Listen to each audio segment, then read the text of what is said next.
Fala galera, beleza?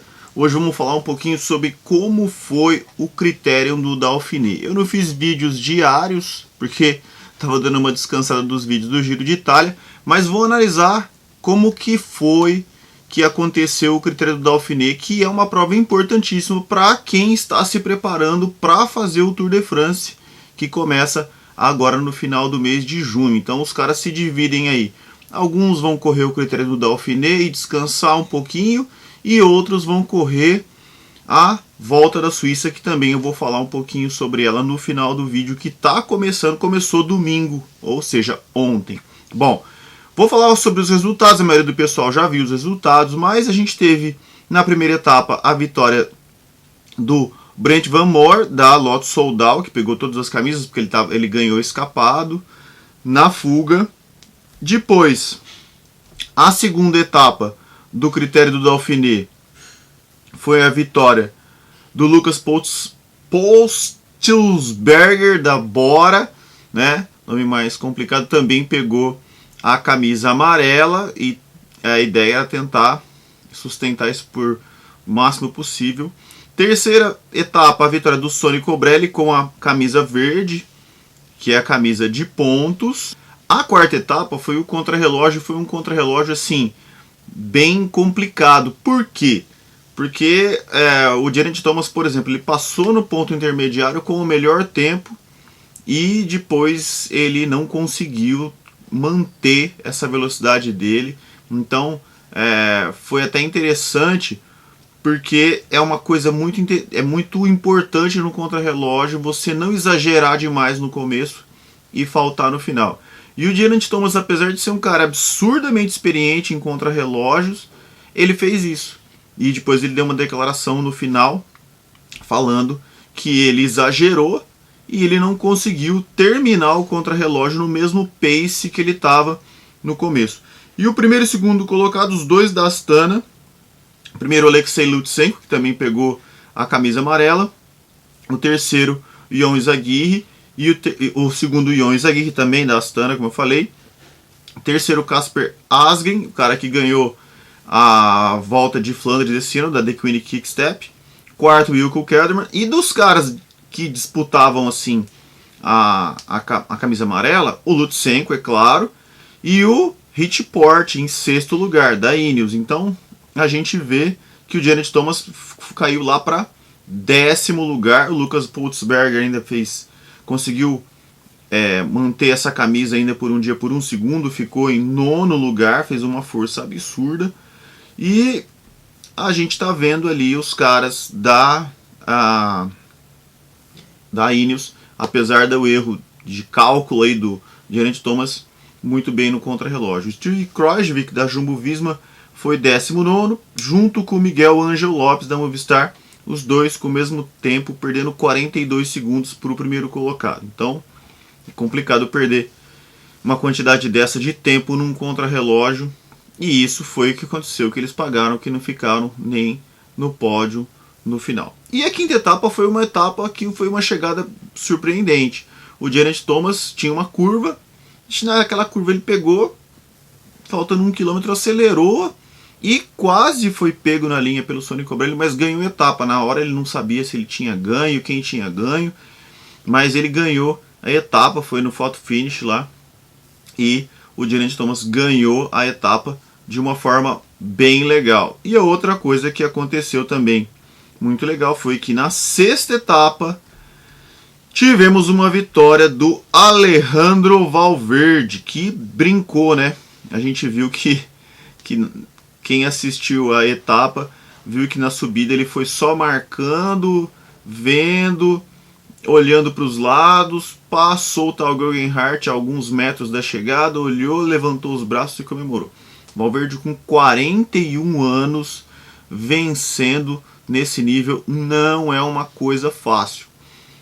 O Valverde, se ele continuar nessa forma que ele está, ele vai muito bem no Tour de France, e falou que vai correr o Tour de France, vai correr as Olimpíadas e a Volta à Espanha. O cara é incansável e parece estar muito bem, obrigado. Nas outras etapas que eram mais montanhosas, na 7 e na 8, ele não chegou tão bem. Mas essa é a característica dele, essas chegadas em subida, ele é praticamente imbatível quando ele está na sua melhor forma, mesmo com 41 anos, batendo os caras 20 anos mais novos que ele, é bem legal. E aí na 7ª e 8ª etapas a gente teve a vitória de um cara da Bahrein Victorious. Aliás, a Bahrein Victorious é uma equipe que o nome tá dando certo para os caras, porque os caras estão ganhando muito, né? Foram muito bem no Giro de Itália. Aqui, agora no critério do Dauphiné, o Marc Padun. E ele não ganhou só a 7ª etapa, como ele ganhou também a 8ª etapa. Então foram 2 etapas bem... E assim, na 7ª etapa ele saiu junto com o Sepp Kuss e largou o Sepp Kuss brincando, assim como o Richie Porte. E aí a gente vai ter o Richie Porte pegando a camisa amarela. Talvez o Richie Porte foi se guardando ali e pegou a camisa amarela. E no final o Marc Padun ganhou também a 8ª etapa, ganhou a camisa de Rei da Montanha de Bolinhas, e o Richie Porte ganhou o critério do Dauphiné. Deu uma declaração que ele está muito feliz vencendo o critério do Dauphiné. Para ele é a mesma coisa que venceu o Tour de France. E aí a gente pensa no seguinte: a Ineos vem muito forte para o Tour de France com alguns caras. Quem são os caras? São o Richie Porte e o Geraint Thomas, que aliás nessa última etapa tomou mais um tombo. Thomas, pelo amor de Deus, cara, para de cair. Fez 3º lugar, então a gente teve o Geraint Thomas em 3º lugar, o Alexei Lutsenko em 2º lugar e em 1º lugar o Richie Porte. Para o Tour de France, Richie Porte, Geraint Thomas e um cara que está correndo o Tour da Suíça, que é o Richard Carapaz, vão como co-líderes, né? Quem tiver melhor, né? Como o Geraint Thomas falou aquela vez que ele estava de co-líder com o Egan Bernal, a estrada vai dizer quem vai estar melhor. E naquele caso, naquele ano lá, em 2019, foi o Egan Bernal. E agora, no Tour de France, nós teremos mais ou menos essa ideia aí. A diferença é que a Ineos tem aquela preparação absurda, a equipe fazendo um jogo, um trabalho de equipe muito bom. E, ao mesmo tempo, a gente vê a outra equipe que parecia que estava chegando de frente com a Ineos, né? Que fez um trabalho absurdo ano passado no Tour de France, que foi a Jumbo-Visma. Só que quem que está correndo da Jumbo-Visma, quem que correu o critério do Dauphiné? Não correu o principal cara que vai para disputar o título, que foi o 2º lugar no Tour de France no ano passado, que é o Primož Roglič, que ele está tendo uma estratégia totalmente diferente, não vai correr até o Tour de France.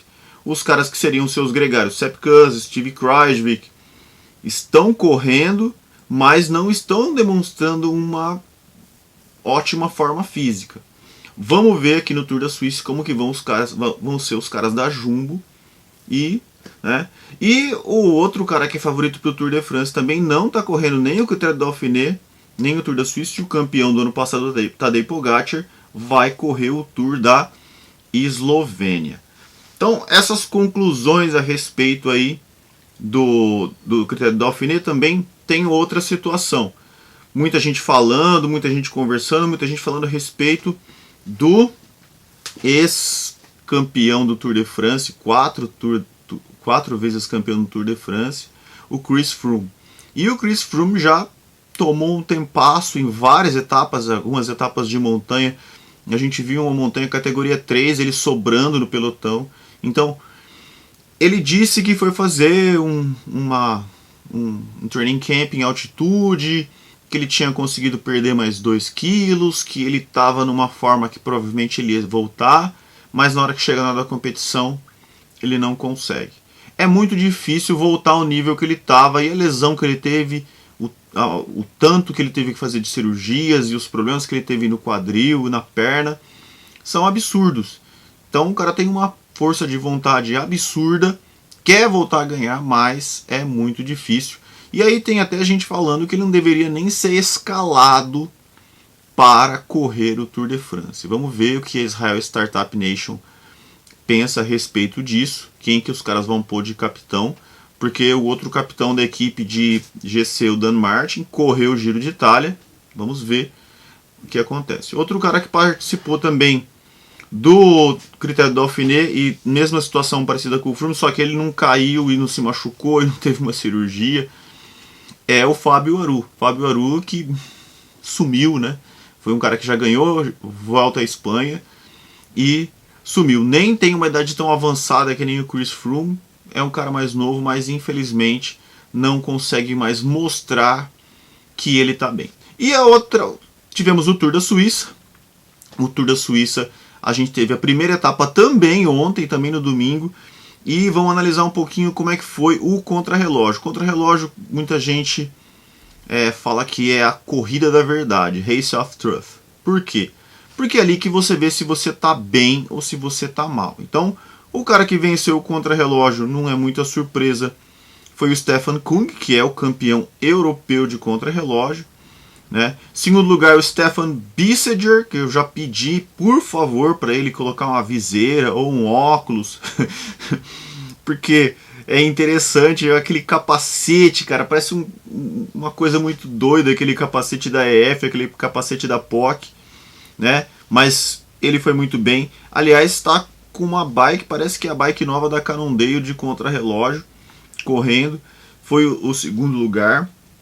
E dentre os caras que a gente pode falar que estão correndo essa prova aí para o GC, o que me intrigou foi a performance do Julian Alaphilippe. Por quê? Porque o Julian Alaphilippe foi muito bem num contrarrelógio curto, muito curto, 12 minutos de contrarrelógio o Stefan Kung fez, e o Julian Alaphilippe foi o quinto colocado a 19 segundos. Gente, o Julian Alaphilippe pesa 62 quilos, 61 quilos, então é o campeão mundial de estrada e foi muito bem no contrarrelógio. Então, de todos os caras aí que a gente pode pensar de GC que estão correndo o Tour da Suíça se preparando para o Tour de France, o mais próximo dele é o Maximilian Schachmann, que foi 12º lugar. Você vê o Rohan Dennis, que já foi campeão mundial de contrarrelógio, fez 10º lugar. Então, isso mostra que a forma do Julian Alaphilippe está muito boa e talvez o Julian Alaphilippe está pensando e treinou depois de ganhar a Flash Wallonne. Ele correu a Flash Wallonne, depois correu o Liège, tirou o pé, foi treinar para tentar fazer parecido com o que ele fez no Tour de France em 2019 e tentar ganhar o Tour de France que ele perdeu. Né? Na última semana ele perdeu lá para o Egan Bernal.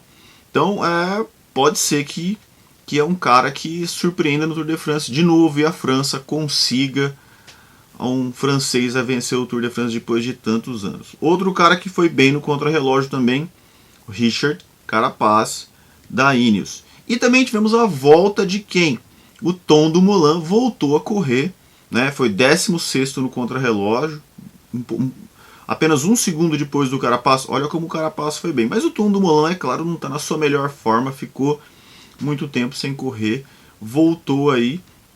E aí a gente tem outros caras que a gente pode falar. Outro cara que está correndo também, Mathieu Van Der Poel, está correndo. Mathieu Van Der Poel nunca foi muito bom de contrarrelógio. Foi 25º lugar.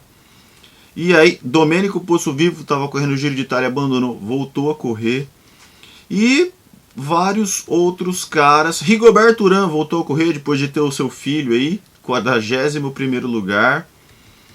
E por aí vai. Então a gente tem aí o Tour. Jakob Fuglsang, 58º lugar. Aconteceu uma coisa absurda no contrarrelógio do Fuglsang. Entrou um carro, na Suíça, tá? A gente tá falando de Suíça. Entrou um carro, furou e começou a andar do lado dele. Ou seja, não aconteceu nada com ele, ainda bem, mas é um erro da organização e da pessoa que não está vendo o que está acontecendo ali, um contrarrelógio de uma prova World Tour.